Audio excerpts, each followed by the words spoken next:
പ്രവാസ ലോകത്തെ വാർത്തകൾ.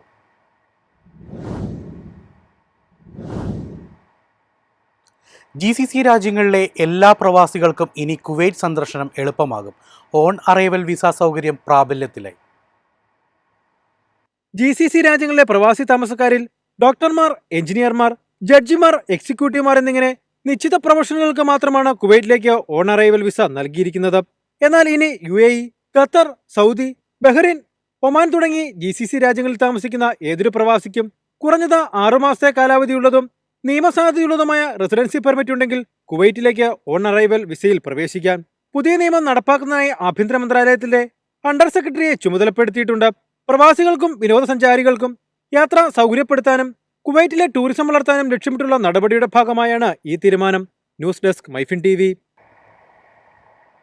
കൃഷി, ടൂറിസം മേഖലകളിലെ തൊഴിലാളി ക്ഷാമം പരിഹരിക്കാൻ ന്യൂസിലാൻഡ് പുതിയ പ്രത്യേക കാലത്തേക്കുള്ള വിസകൾ അവതരിപ്പിക്കുന്നു. ഡിസംബർ മുതൽ പുതിയ വിസ പ്രാബല്യത്തിൽ വരും. Seasonal visa, peak seasonal visa എന്നിവയാണ് 2 പുതിയ വിസ വിഭാഗങ്ങൾ. വരുന്ന ഡിസംബർ 8 മുതൽ ലഭ്യമാകുന്ന വിസകൾ കൃഷി, ഹോർട്ടിക്കൾച്ചർ, ടൂറിസം, ഭക്ഷ്യസംസ്കരണം തുടങ്ങിയ വ്യവസായങ്ങളിൽ ഹ്രസ്വകാല ജീവനക്കാരെ നിയമിക്കുന്നതിനു വേണ്ടിയാണ്. ഇമിഗ്രേഷൻ നിയമങ്ങൾ പാലിക്കുന്നതിനൊപ്പം തൊഴിലാളികളുടെ കുറവ് നികത്താനും ഈ നീക്കം സഹായിക്കുമെന്ന് സർക്കാർ പറയുന്നു. 3 വർഷം വരെ വിസയ്ക്ക് കാലയളവുണ്ടായിരിക്കും.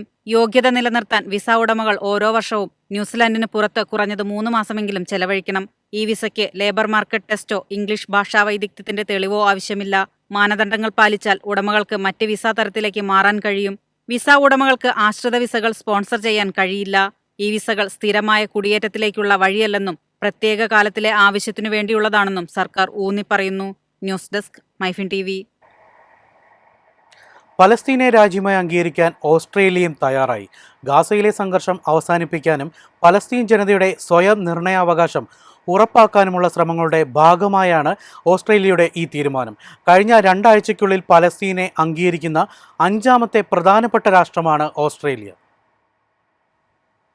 സെപ്റ്റംബറിൽ നടക്കുന്ന ഐക്യരാഷ്ട്രസഭയുടെ പൊതുസഭയിൽ ഓസ്ട്രേലിയ പലസ്തീനെ രാജ്യമായി അംഗീകരിക്കും. പ്രധാനമന്ത്രി ആന്റണി അൽബാനീസാണ് ഇതു സംബന്ധിച്ച പ്രഖ്യാപനം നടത്തിയത്. പലസ്തീൻ അതോറിറ്റിയിൽ നിന്ന് ലഭിച്ച ഉറപ്പുകളുടെ അടിസ്ഥാനത്തിലാണ് ഓസ്ട്രേലിയയുടെ നീക്കമെന്ന് ആന്റണി അൽബാനീസ് അറിയിച്ചു. കഴിഞ്ഞ 2 ആഴ്ചയായി UK, ഫ്രാൻസ്, ന്യൂസിലൻഡ്, ജപ്പാൻ എന്നീ രാജ്യങ്ങളിലെ തന്റെ സഹപ്രവർത്തകരുമായി നടത്തിയ ചർച്ചകൾക്ക് ശേഷമാണ് ഈ തീരുമാനമെടുത്തതെന്നും അൽബാനീസ് പറഞ്ഞു. ഇവിടെ ഒരു അവസരമുണ്ട്, അത് ഉപയോഗപ്പെടുത്താൻ ഓസ്ട്രേലിയ അന്താരാഷ്ട്ര സമൂഹവുമായി ചേർന്ന് പ്രവർത്തിക്കുമെന്ന് അദ്ദേഹം മാധ്യമങ്ങളോട് പറഞ്ഞു. അതേസമയം പലസ്തീനെ അംഗീകരിക്കുന്നത് ഭീകരവാദത്തെ പ്രോത്സാഹിപ്പിക്കുന്നതിന് തുല്യമാണെന്ന് ഇസ്രയേൽ പ്രതികരിച്ചു. News desk MyFin TV. Saudi അറേബ്യയിലെ ഹോട്ടലുകളിൽ ചെക്ക് ഇൻ, ചെക്ക് ഔട്ട് സമയം 20 മണിക്കൂറാക്കി. സൗദി ടൂറിസം മന്ത്രാലയത്തിന്റെ നേതൃത്വത്തിലാണ് ഈ പുതിയ നീക്കം. ഹോട്ടലുകളിൽ ഇനി ഒരു ദിവസമായി കണക്കുകൂട്ടുന്നത് ചെക്ക് ഇന്നിനും ചെക്ക് ഔട്ടിനുമിടയിലുള്ള 20 മണിക്കൂറാണ്. ചെക്ക് ഇൻ ചെയ്യാൻ ഉപഭോക്താവ് വൈകിയാലും 20 മണിക്കൂറിനുള്ളിൽ ചെക്ക് ഔട്ട് ചെയ്തിരിക്കണം. ആഗോള ഹോസ്പിറ്റാലിറ്റി സ്റ്റാൻഡേർഡുകൾ പാലിക്കുന്നതിന്റെ ഭാഗമായാണ് പുതിയ നയം. സൗദി ടൂറിസം മന്ത്രാലയത്തിന്റെ നേതൃത്വത്തിലാണ് പുതിയ നീക്കം. ഇതുപ്രകാരം താമസക്കാരന് പരമാവധി മുറി ഉപയോഗിക്കാൻ കഴിയുക 20 മണിക്കൂറായിരിക്കും. ചെക്ക് ഇൻ, ചെക്ക് ഔട്ട് സമയം സ്ഥാപനങ്ങളായിരിക്കും നിശ്ചയിക്കുക. ഇത് ബുക്കിംഗ് രേഖയിൽ വ്യക്തമായിരിക്കണം. താമസിക്കുന്ന റൂം, സൗകര്യങ്ങൾ, സേവനങ്ങൾ എന്നിവ ഉപഭോക്താവിന് മനസ്സിലാകുന്ന വിധത്തിൽ ചിത്രങ്ങൾ ഉൾപ്പെടുത്തി പ്രസിദ്ധപ്പെടുത്തണമെന്നും മന്ത്രാലയം അറിയിച്ചു. News desk MyFin TV. കുവൈറ്റിൽ സൗജന്യമായി നൽകി വരുന്ന 60-ലധികം സർക്കാർ സേവനങ്ങൾക്ക് ഫീസ് ചുമത്തുന്നു.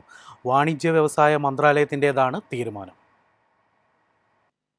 ഫീസ് ഈടാക്കി വരുന്ന ചില സേവനങ്ങളുടെ ഫീസ് ഇരട്ടിയാക്കി വർദ്ധിപ്പിക്കാനും ഗവൺമെന്റ് തീരുമാനിച്ചിട്ടുണ്ട്. സൗജന്യമായിരുന്ന കമ്പനി എസ്റ്റാബ്ലിഷ്മെന്റ് സേവനങ്ങൾക്ക് 20 കുവൈറ്റ് ദിനാർ ഈടാക്കാനാണ് തീരുമാനം. താൽക്കാലിക വാണിജ്യ ലൈസൻസ് നിലവിലെ 30 ദിനാറിൽ നിന്ന് 500 ദിനാറായി വർദ്ധിക്കും. 17 ഇരട്ടിയാണ് വർധന.